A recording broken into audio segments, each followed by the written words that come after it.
జోహార్ ఎన్టీఆర్, జోహార్ ఎన్టీఆర్, జోహార్ ఎన్టీఆర్.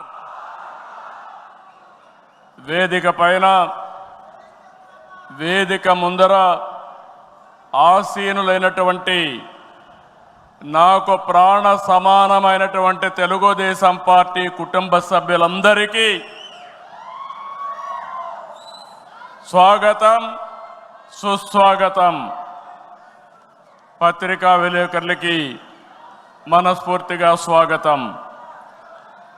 దేశంలో అనేక రాజకీయ పార్టీలు ఉన్నాయి, కానీ మహానాడుల వేలాది మంది ప్రతినిధులతో మంచి చెడులు, విధానాలు, ఆలోచనలు చర్చించుకునే ఏకైక పార్టీ తెలుగుదేశం.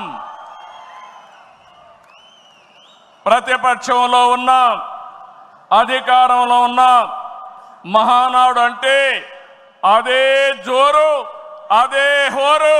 మీ ఉత్సాహం చూస్తే నా మనసు ఉప్పొంగుతా ఉందని చెప్పి తెలియజేస్తున్నా. రాయలసీమలో మహానాడు అంటే తిరుపతిగా ఉండేది.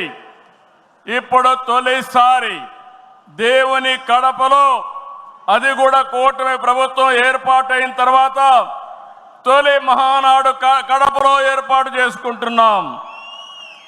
ఈరోజు కడప గడ్డపై జరుగుతున్న ఈ మహానాడు చూస్తే ఎన్నికలై ఏడాది జరుగుతున్నా మీలో ఆ కసి, ఉత్సాహం, ఉద్వేగం ఏమాత్రం తగ్గలేదు. నేను చాలా మహానాడు చూశాను.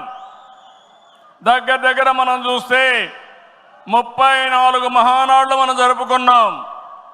2 మహానాడులు డిజిటల్గా జరిగాయి.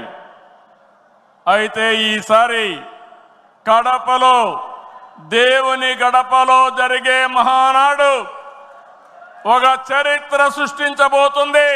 సువర్ణాక్షరాలతో ఆంధ్రదేశ రాష్ట్ర ఆర్థిక పరిస్థితి